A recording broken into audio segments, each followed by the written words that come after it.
in his 10th standard. Till date, before the final exams, he was like a very middle of the ground kind of student, 50-60%. Once he got 80, he himself got into the notion that he was as good as that, and finally everybody knew, which is something that we can all be blamed for at different points of time. Uh, my question to you: what are the other things that one needs to keep in mind that will help answer the why? Besides the most important thing that Utkarsh mentioned was you need to know what would happen if you were to fulfill that ambition. So I want to know what are the other factors that would affect a person uh, in being successful besides ambition and answering the why. What are the other factors to keep in mind? Anand? Mm,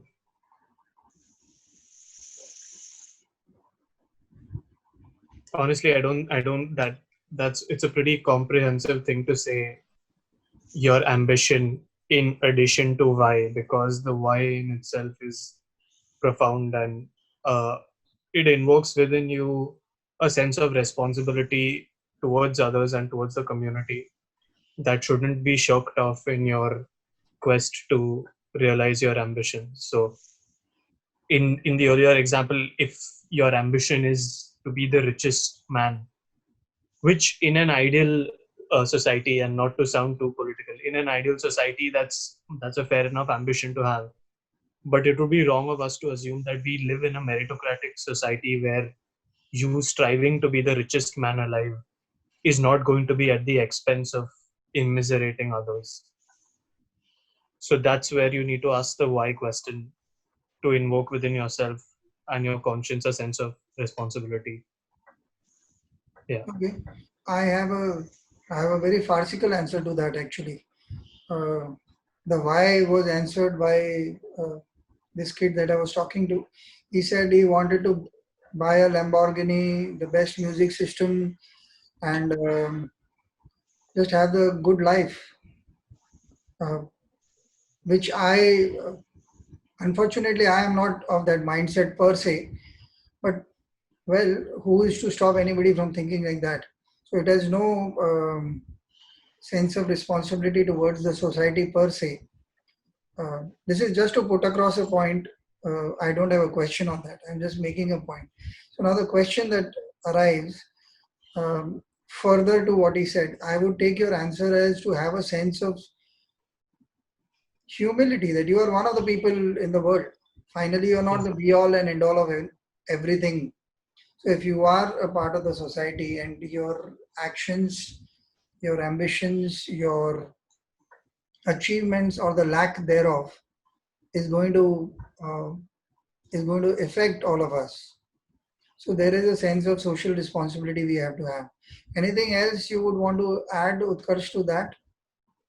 Yeah, like I think ambition, I think maybe this is just me, but there's a bit of like it's a bit of a dirty word sometimes. There's a kind of bad connotation towards it, or at least that's how we've been talking about it in this conversation. But I don't think that's necessarily true. Like you can have ambitions for the world, like the society at large, and they don't necessarily need to be because of selfish motives. Like you could be driven by this sense of duty that you have to say you've recognized this gratitude that you have and all of these opportunities that you've been fortunate enough to have. And this is definitely how I see myself and what drives me. And I feel this sense of duty to use it to help others that haven't had similar opportunities or whatever it may be. So so you could label that as ambition, I guess, like your ambition for the world of the society. So it doesn't have to be a bad thing. It's the only thing I'd add. Okay, so if I were to try and just delineate what you said from what he said, I would add the word perspective. So there is ambition. You have a certain goal in mind. Um, the ability to answer the why. Okay, this is the kind of fulfillment it's going to give me. Then There is a sense of social responsibility which may arise of that or which may be generally available to that person, which is fine. And a sense of perspective uh, in terms of where you stand, how much can you contribute uh, to the larger cause of things. The larger cause itself may be the world itself, or it may be just the uh, people that we read about on Facebook that they have planted trees for the last 30 years and it's a mountain of green trees now. So those are very inspiring examples as well. So they may have not reached anywhere per se in the typical uh, sense of ambition that we look at, and they may not even be bothered about trying to make a mountain of trees, so to speak. They must just have gone about their jobs doing, to quote you, just enjoying the process of doing what they love and having a sense of social responsibility. So where does the other smaller manifestation like hard work, dedication, skill set, um, being opportunistic in a good sense. I mean, being ready for opportunity, alertness towards chances available. Where do those kind of elements stand in the journey towards success, according to your? Do they even stand anywhere at all? Anant, you want to go on? Sorry, I don't think I totally understand the question. Okay, I'll rephrase this. You got ambition. You have decided this is the goal you want to reach. You have answered the why. You have a socially responsible approach to it. Now, my questions are more manifestations that will actually help you move towards the goal. So, what is the role of dedication? What is the role of skill? What is the role of time management? Um, do you have okay, since Utkarsh, you have kind of answered. My question is, do you have a pattern that helps you move towards where you want to go? If this sense of duty that you have, what is it that helps you move towards it? What do you do to ensure that it doesn't go off track? Yeah, it's a good question. Um, so I think this comes down to something called grit. So there's a lot of psychology research that has come down. I don't know if you guys have come across it, but Angela Duckworth talks about this idea of grit, which is passion and perseverance towards some long run goal. So it's a combination of passion for the goal that you want to achieve, but also the willingness to go through the trying times, going through the failures, and not being deterred by that, and just kind of knocking on the door again and again and again. And I think, at least the way I foster that is through it's through habits. I think it's putting in place good habits and good systems that allow you to just get a little bit better each and every day. Um, I think it's just too hard to be motivated every day. Motivation is too ephemeral. You just can't be at the whim of your emotions if you're actually committed to such a long-term thing. So you need to be putting in place process. So and to be honest, then it just becomes like you're a bit on autopilot, right? Like if you have some fitness goal, it's really hard every morning at 6 to be like, oh, I'm really, motivated to do this and kind of telling yourself the story every time. But if once you've done it for a few weeks and you don't think about it, you just go through it and you're just going through the process. But again, you're going in the right direction. So it's having the discipline to stick to something that you've committed to. And that comes, I think, from habit formation. Okay, Utkarsh has answered the query with a couple of things that help us move towards the goal. So he says we need discipline. We need to have our habits in place that further the cause that we believe in. You have spoken a couple of times in today's talk and earlier as well about the importance of time management. Why do you bring that up and how does it affect us?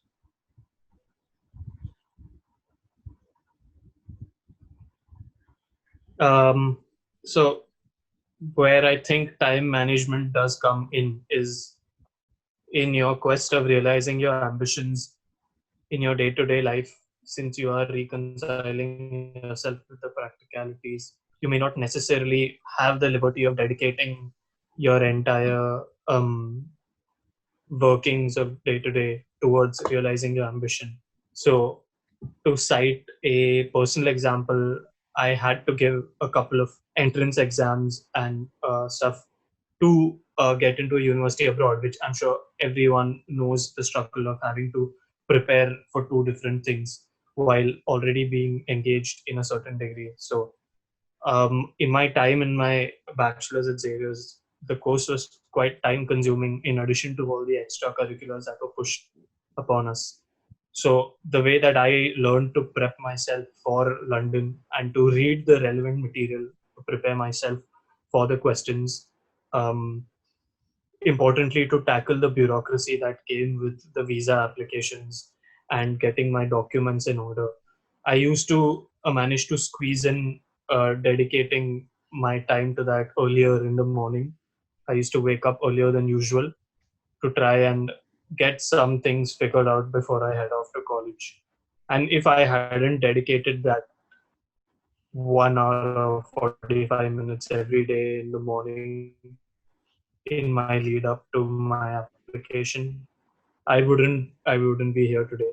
So it's, but I didn't do too badly at Xavier's either, I'd like to believe. So it in no way compromised upon what I was dedicating myself to at that time. Okay. I have a trick question for both of you right now. Who wants to go first? Utkarsh, do you want to go first?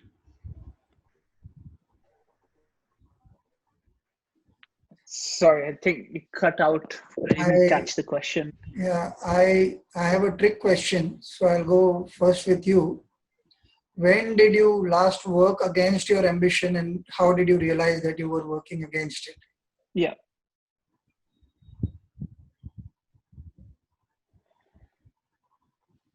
that's a funny question because I think for the past 5 years I've spent most of my energies trying to dial down my ambition. So I almost feel like I work against my ambition every day. Um, when I was younger, probably yeah, like late teens, just before 20, extremely ambitious. I think naturally also just a very competitive person, which comes from playing cricket as much as I did at the level that I did. You can't not be competitive. You can't not be ambitious. Like it's just this like burning desire inside you to just work harder and harder and harder and harder. But then you get to the point, and again, when you realize that that isn't healthy, and a, it's not what you want. Like, so let me rephrase this. When you then question what's important in life and what you actually want to get out of things, you question the need for such ambition. Um, so that's definitely one thing.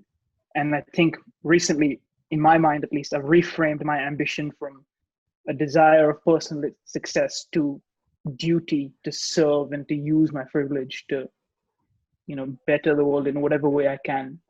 So I think in those two ways, I'm always trying to work against my ambition. Okay, that was quite an unexpected answer.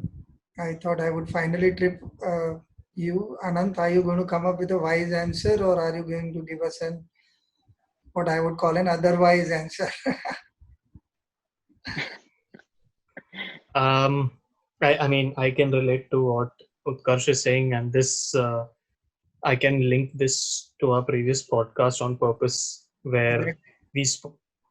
where we spoke of how in times of adversity you have to learn to reconfigure and reassess what your purpose is at the time, and to be happy in achieving these goals. So I guess in some ways that holds true for your ambition as well. But see, sorry, just on that, you said only during times of adversity you need to reassess these things, right? That's the hardest time to do it. That's when you need it done already, and then you Yeah. can just fall back on the fact that you're not committed to outcomes. You're already in the process. That's all you care about. So then when something doesn't, you already have that system kind of in place. So Just to clarify, I mean, I completely agree with you. I meant, and as you rightly said, in times of adversity, it's the most difficult time to do that. So probably you need to not relinquish your ultimate goal, but to reconfigure that to accepting the process at the time. So yeah. yeah, I do agree with you.